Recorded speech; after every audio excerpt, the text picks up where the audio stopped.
you all very much. This is great. These are our friends. We have thousands of friends on this incredible movement. This was a movement like nobody's ever seen before.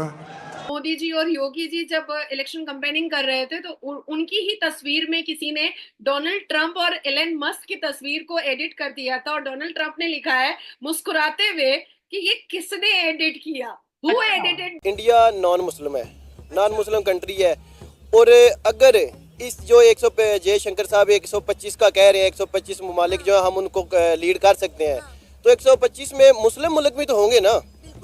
बिल्कुल है। मुस्लिम मुल्क क्यों उनको अपना leader बनाए, एक non Muslim country को क्यों अपना लीडर बनाए। मैं फ्यूचर के लिए एक आपको आज बात बताना चाहूंगा। अमेरिका अगर आपसे बात करेगा फ्यूचर में तो भारत से इजाजत लेके करेगा, आपसे वरना बात नहीं करेगा। 125 मुल्कों को वो लीड करने की इसलिए पोजीशन में है, अफगानिस्तान में उन्होंने प्रूव किया।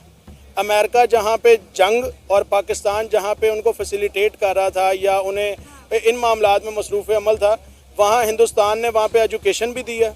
क्योंकि हमारी कौम बहुत ज़्यादा जज्बाती है और वो अगेंस्ट नहीं देख सकती अपने आप को कि उनके बारे में कोई इस तरह से बोले। हो सकता है कि उन्होंने इस तरह से पाकिस्तान के अगेंस्ट बोला हो या कुछ मतलब उसके राइट्स के अकॉर्डिंग हुआ हो जिसकी वजह से वो उसने ये स्टेप उठाया हो। पाकिस्तान को अमेरिका हमेशा देखता रहा है अफगानिस्तान के तनाजर से, फिर उसके बाद टेररिज्म के हवाले से, उसके बाद तीसरा क्वेश्चन कोई नहीं है। जब से फॉल ऑफ काबुल हुआ है पाकिस्तान बिकेम इंडिया की दो इंडस्ट्रीज आप उठा लेना, क्रिकेट और फिल्म इंडस्ट्री, शोबिज़ इंडस्ट्री, तो इन्हीं का मान खत्म नहीं होता। और दूसरी बात है बहसीयत पाकिस्तानी, मुझे इस पे दुख नहीं करना चाहिए कि हमारे पड़ोसी तरक्की करें, हमें तो खुशी है।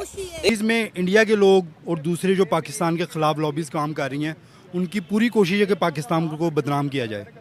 बताना चाहूंगी जो 4 दिन पहले हुई थी कमला हैरिस और डोनाल्ड ट्रंप के बीच का जो इंडियन पॉलिटिक्स होता है ना, वैसा ही कुछ दांव-पेच दिखाई दे रहा था। जैसे हमें इंडियन पॉलिटिक्स में बड़ा चटखारा और बड़ा मजा और बड़ी लज्जत दिखाई देती है और पूरी दुनिया के जब मीडिया उसको कैप्चर करते हैं तो बड़े अच्छी हेडलाइंस बनते हैं। तो उसी तरीके से जब अमेरिका में कमला हैरिस और डोनाल्ड ट्रंप के हम लोग इलेक्शन कैंपेनिंग को देखे हैं तो वो भी बड़े चटखारेदार था। उसी में एक बार कमला हैरिस ने, आज से सिर्फ 8 दिन पहले की बात है, कि उन्होंने कहा था कि ट्रंप के जितने भी फॉलोअर हैं वो गार्बेज है।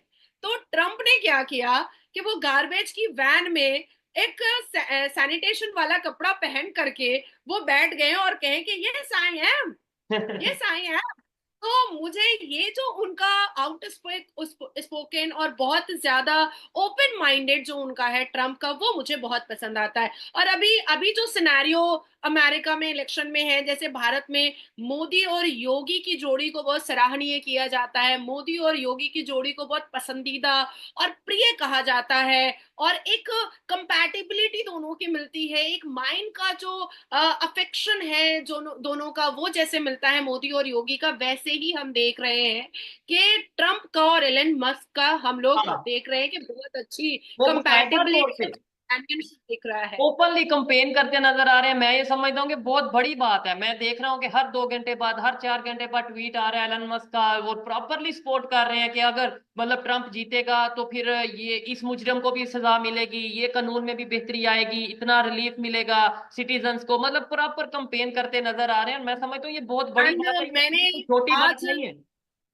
क्योंकि मैं एलन मस्क को और डोनाल्ड ट्रंप दोनों को मैं एक्स हैंडल पर फॉलो करती हूँ और मैंने आज सुबह सुबह जब देखा कि मोदी जी और योगी जी जब इलेक्शन कैंपेनिंग कर रहे थे तो उनकी ही तस्वीर में किसी ने डोनाल्ड ट्रंप और एलन मस्क की तस्वीर को एडिट कर दिया था और डोनाल्ड ट्रंप ने लिखा है मुस्कुराते हुए कि ये किसने एडिट किया, हु एडिटेड, तो वो भी मिलियंस में गया और मैंने उसको रीट्वीट भी किया है और वो भी मेरे पास भी वो मिलियन में चला गया है। तो मुझे ये सारे नेचर जो हैं वो डोनाल्ड ट्रंप के बहुत पसंद आते हैं।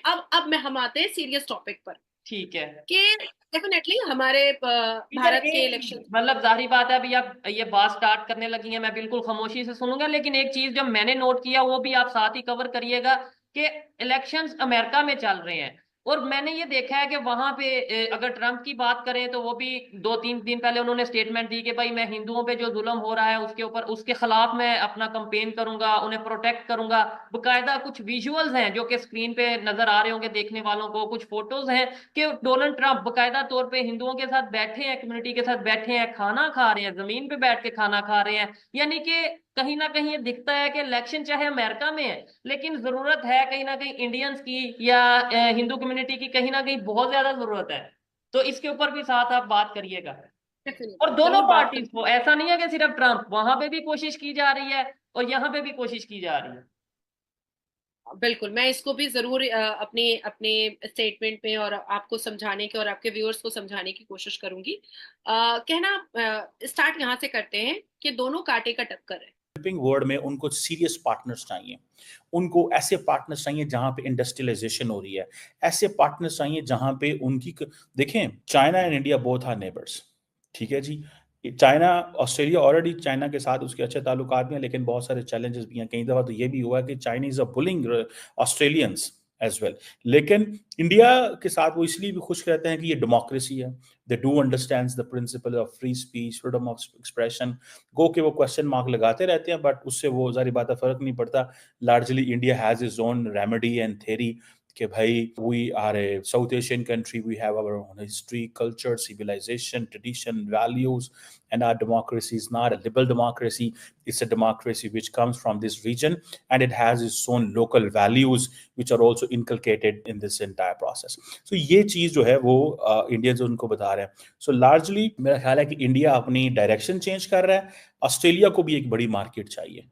ऑस्ट्रेलिया, इसीलिए ऑस्ट्रेलिया और इंडिया का 2+2 डायलॉग भी मौजूद है। सो ये जो फैक्टर है, one must not undermine this factor.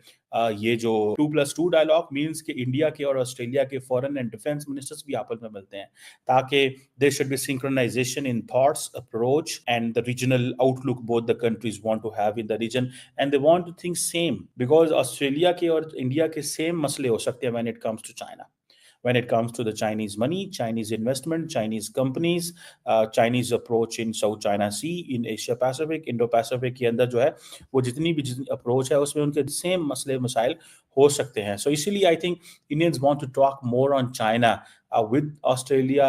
Australia wants to talk more on China with India. ठीक है जी। So क्योंकि दोनों का खित्ता एक है, और Australia being a Western country, it has that kind of इसके पास वो है एक जो होती है कि ये भी वेस्टर्न है। सो हम अपने बच्चों को, अपने लोगों को एक नई डायरेक्शन दें, एक रास्ता दें, और ये एजुकेशनल लिंकेजेस जो हैं, रिसेंटली सुनने में आया था कि ऑस्ट्रेलिया जो है वो मजीद दाखिले देगा, because Australia at the end of the day they need resources, money. इससे बड़ा उनकी सॉफ्ट पावर भी बढ़ती है, पैसा भी आता है। सो मेरा ख्याल है कि this is something that is there. Let's see what comes out of this future में। ये जो अभी जॉइंट स्टेटमेंट जो डॉक्टर जयशंकर की आएगी, वो देखने वाली है कि वो जॉइंट स्टेटमेंट क्या होती है और उसमें क्या उसके मीनिंग है। Thank you very much.